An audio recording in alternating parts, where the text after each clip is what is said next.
Et avant d'aller découvrir notre spécialiste mode et beauté, Monsieur Eric Wanou, je vais vous inviter à regarder cet extrait que Elonia d'Almeida nous a réservé. Le parfum est une très bonne chose. Ça permet à l'homme de se sentir bien et de se voir élégant, se faire remarquer. Mais par rapport sur le marché, il y a des parfums qui détruisent la peau, qui gâtent le marché des vendeurs de parfums. Il y a des parfums à 1000 francs, à 500 francs. Mais aussi, il y a des parfums de très grosse qualité, des marques qui sont de très bonne qualité et qui font la différence par rapport au faux. Par rapport au faux, l'odeur ne dure pas. Mais par rapport au vrai, ça dure. Et la qualité y est. Et même après avoir lavé tes habits, l'odeur reste. Mais par rapport au faux, l'odeur ne reste pas. Ça s'évapore. Ça dépend aussi du prix. De par notre morosité économique du Bénin, tout se base sur le prix. Quelle que soit la qualité, bonne ou mauvaise, c'est le prix qui différencie. Même si le parfum est de très bonne qualité et c'est à un prix exorbitant, le client ne se permettra pas le luxe de s'approvisionner. Mais quand c'est à un prix très bas, et même si c'est de mauvaise qualité, le client est obligé de prendre ça parce que ça dépend de son pouvoir d'achat. Et c'est ça qui fait que beaucoup de personnes n'aiment pas utiliser les parfums trop haut de gamme parce qu'ils se disent je dois manger d'abord avant de vouloir me sentir bien. Ne se base pas par rapport à la qualité, par rapport à l'exigence. C'est-à-dire, certains passent le parfum pour passer le parfum. Certains passent le parfum par rapport à ces odeurs qui ne sont pas bonnes.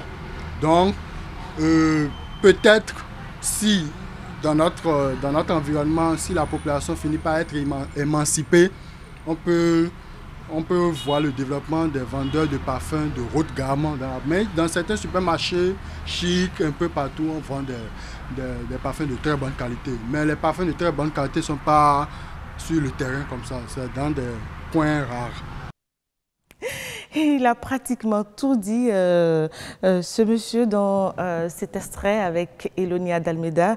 Est-ce que c'est vrai que le parfum est là pour camoufler les odeurs, Eric Wanou? C'est l'une des utilisations du parfum, j'allais dire, c'est l'une des utilisations majeures des parfums.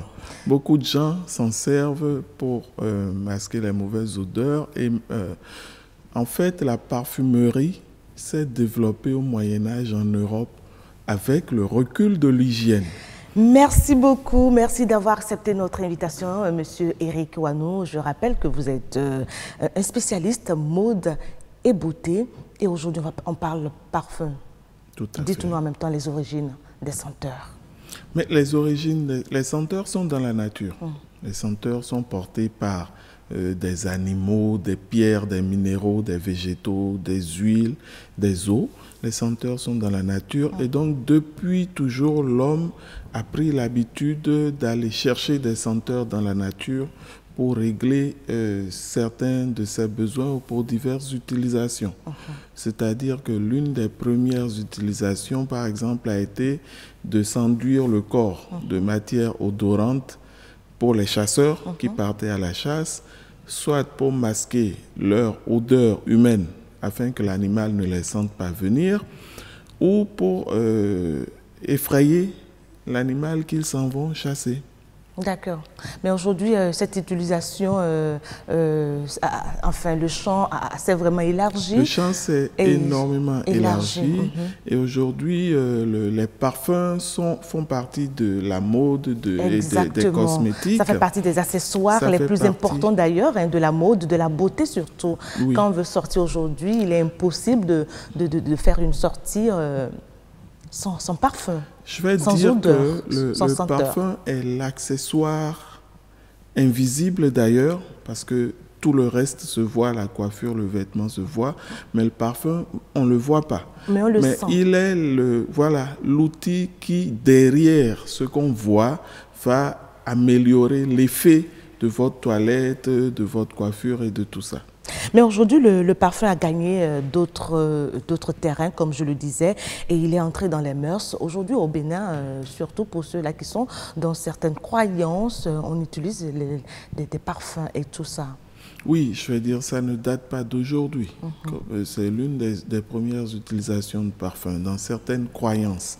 Lorsque les parfums servent à véhiculer ce que j'aurais appelé des filtres, soit des filtres d'amour ou des filtres de je ne sais pas quoi. Vous savez, on va vous proposer des parfums dont vous allez vous parfumer si vous êtes un commerçant pour pouvoir vendre lorsque vous irez à votre étalage.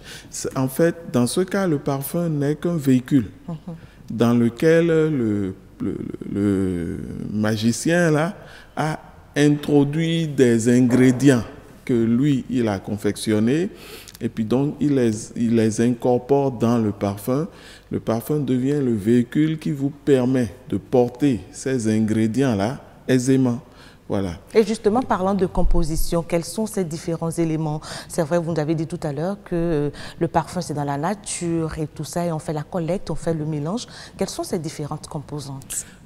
Alors aujourd'hui, on peut distinguer en gros les composants qui viennent de la nature et les composants qui sont chimiques, qui sont des molécules qui ont été composées, mises au point dans des laboratoires et ce genre de choses. Et donc, pour ce qui vient de la nature, il y a diverses techniques de plus en plus sophistiquées chaque jour qui permettent d'extraire les fragrances ou à partir des minéraux ou à partir des végétaux ou d'autres matières, puis ensuite de les incorporer.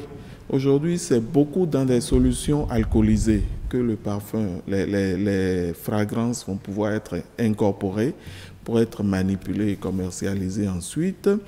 Et pour ce qui est des fragrances chimiques, je veux dire au laboratoire, en mettant au point la molécule, elle est mise au point directement avec son véhicule. Mais quand on se penche du côté du laboratoire, est-ce qu'il n'y a pas risque d'avoir affaire aux produits toxiques et tout? Est-ce que c'est pas mieux de se référer aux produits naturels, un peu comme le Ushuaïa et tout ça? Là, on sent vraiment de la senteur nature. Disons que ça, c'est un effet, j'allais dire, de mode. Parce qu'en réalité, c'est quoi? Un parfum, vous en mettez, vous enduisez pas tout le corps avec. C'est pas une pommade, c'est quelques gouttes sur vous pour la journée ou parfois pour plusieurs jours. Et donc, s'il ne s'agit pas, parce qu'il y a des odeurs qui peuvent avoir des effets, des effets indésirables sur le mental, ou sur l'environnement, ou sur votre humeur et tout ça, si on n'a pas ce type d'effet... Et là, on parle d'encens, justement. S'il y a de ces senteurs-là qui agissent, soit si vous êtes de mauvaise humeur, vous avez le moral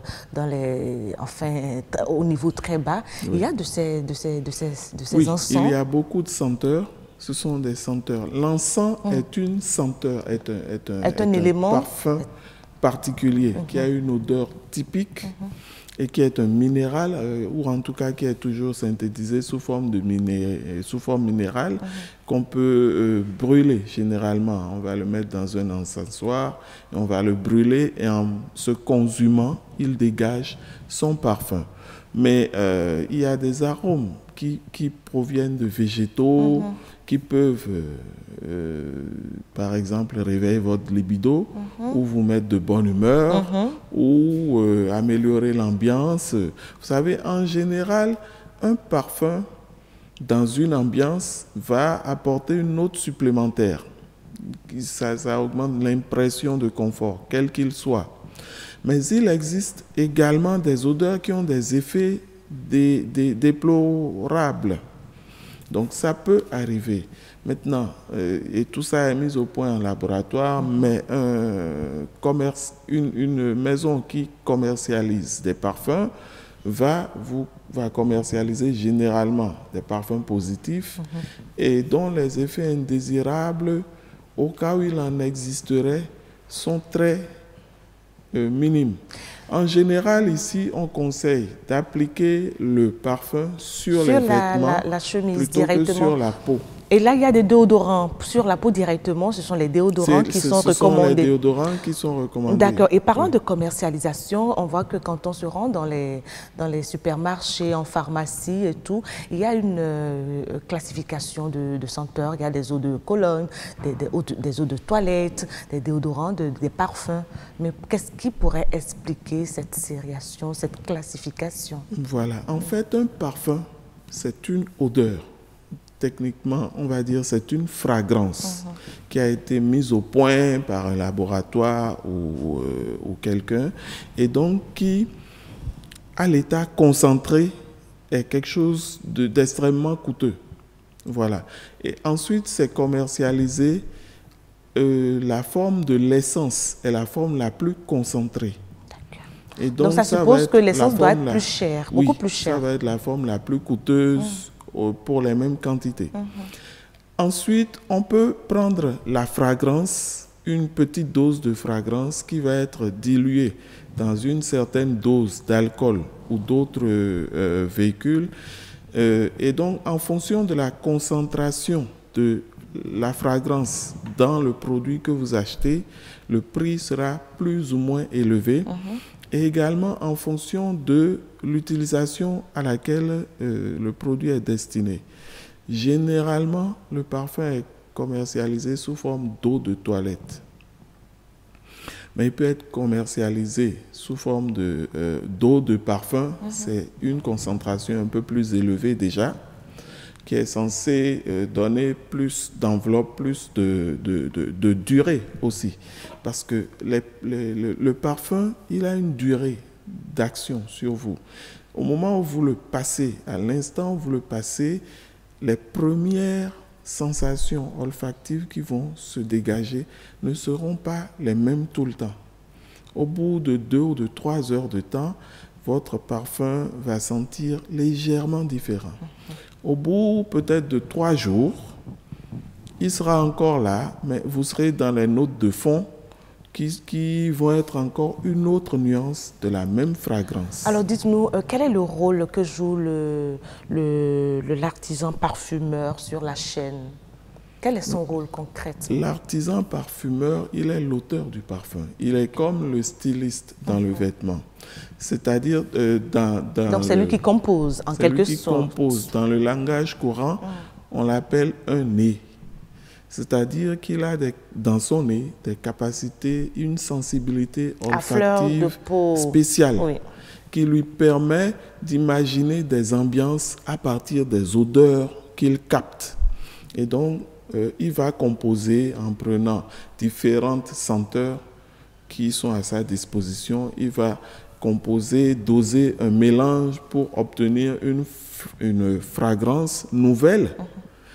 Et donc, il est l'auteur de cette fragrance. Ce sont les parfumeurs. Est-ce que finalement ça porte, oui, est-ce que ces parfums, ces compositions finalement portent les noms des parfumeurs au finish? Aujourd'hui, les parfumeurs ne commercialisent plus leurs compositions directement. Quand ils ont créé des fragrances, ils les revendent aux grandes enseignes qui sont dans le commerce de la parfumerie. Et finalement, les noms que nous retrouvons sur des parfums, c'est pas eux les auteurs. Ce ne sont pas eux les auteurs. C'est pas eux les auteurs. En fait, souvent, eux, ils ont commandé à un parfumeur qui a composé. Voilà, qui a composé la fragrance et qui a été payé. Ils ont ils ont payé les droits d'auteur. Voilà, les droits, tous les droits. Et puis ensuite, ils peuvent commercialiser sous différentes Alors, formes. pour finir, encore la conception du flacon, puisque c'est aussi ça, hein, c'est et le produit et le contenant. Et le contenant. Oui. Parlez-nous un peu du contenant. Est-ce qu'il a un rôle particulier? Est-ce qu'il a un message qu'il véhicule? Quand on prend les grandes marques de parfums, dont je tais les noms, on voit des formes dessinées. Est-ce que ça a une signification? Absolument. En fait, le flacon, c'est l'emballage. Et donc, ça a toutes les fonctions d'un emballage en marketing. C'est-à-dire que, en fait, vous savez, au départ, quand on a créé un parfum, le commanditaire du parfum va demander « Je voudrais un parfum pour un homme sportif, Par exemple, je vous donne, ou pour une dame, une béninoise qui porte bien journaliste, son teint, qui aime être naturelle, qui porte ses cheveux, ça c'est qui moi a ça. voilà, qui a du tempérament, par exemple. Et donc, le parfumeur compose la fragrance à partir de ce TDR, de ces termes de référence. Ok, donc on lui donne les thèmes de référence et il va sortir quelque chose Voilà. qui est propre à vous, qui en fait, Oui, vous savez, identifie votre personnalité en oui, quelque sorte. Pendant longtemps, on allait chez le parfumeur commander son parfum. Est-ce qu'on en a ici au Bénin aujourd'hui, les parfumeurs? Aujourd'hui, Parce que j'ai bien envie de commander. Les esthéticiennes, les cosméticiennes peuvent vous composer des parfums à partir d'autres parfums qui sont déjà sur le marché. C'est possible. De la manière dont elles composent des pommades ou des savons, elles peuvent le faire aussi pour les parfums. Vous savez, à l'époque où les sapeurs étaient à la mode, ils ne portaient jamais un parfum directement acheté à la boutique. Ils en mélangeaient plusieurs pour se rendre spécial par leur odeur. Et ça continue. Je crois qu'il y en a qui le font, qui font un mélange de parfums. Et donc, lorsqu'on a créé un parfum, le créateur de parfum a imaginé une atmosphère, un personnage pour son parfum. Alors, pour commercialiser le parfum, il faut le mettre dans un flacon qui va confirmer cette image que l'on veut que le parfum dégage. Merci beaucoup. C'est à partir de ça que les flacons sont dessinés. Et voilà, on va mettre des accessoires d'allure un peu militaire. Si on veut un parfum sportif, le parfum dont on parlait pour la jeune femme béninoise, on mettra des formes fines, je ne sais pas, quelques pierres quelque part sur le flacon, pourquoi pas. Ah, mais c'est intéressant, ça donne des idées. En tout cas, il faut avoir les bons contacts. L'idéal serait de trouver un parfumeur à côté pour qu'il vous sorte vraiment ce qui vous ressemble, ce qui est authentique et qui est vous-même. Oui, mais ça, c'est coûteux. C'est-à-dire que dès que vous demandez de la On personnalisation, va prier. attendez-vous. On va prier. Absolument. Merci beaucoup, Eric Ouanou. C'est moi. On reviendra certainement à vous et pour approfondir les échanges. On va parler de comment sélectionner, comment opérer un choix, comment choisir son parfum. Tout à fait. C'est quand vous voulez, toutes les fois que vous voudrez. Merci beaucoup. C'était donc Eric Ouanou qui nous parlait donc des parfums, la science des senteurs.